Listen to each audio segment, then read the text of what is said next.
Every year in the world, more than 50 million people suffer from skin defects and need surgical intervention. Now, unfortunately, standard of care leaves this patient with scars. Just have a look at this young boy that survived a burn accident. Scars are ugly, right? Everybody understands that. But it's not just that. Scars are painful, discomforting. They can impair growth. They can impair movement.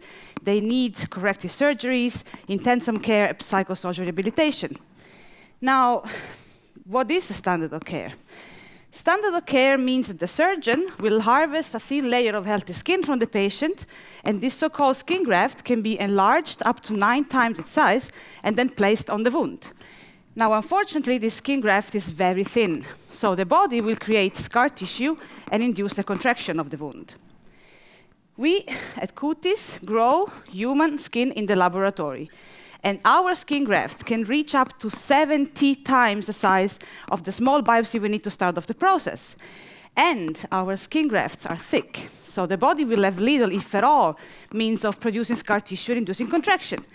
So if you now compare, as we did, these 2 techniques on the same patient, you will have a scar if you treat the patient with standard of care, and a minimal scar if you treat the patient with our product.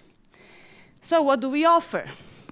We offer personalized, minimally scarring skin, which can be produced in very large quantities in a relatively short time, and they can treat multiple indications.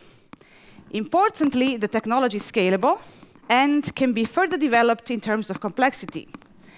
We can also nicely show that we can spare some healthcare costs, and we have a chance to enter a very large market.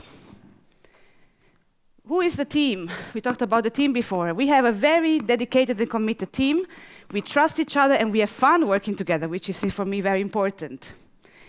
And if you may wonder, how did Cutis started? I thought about that, and it might have been born with me. I was a very curious young girl who actually decided very soon, by the age of 7, I wanted to be a scientist. And why? Because I want to play with cells, and I want to help people which have pain, and I want to do technologies, new technologies.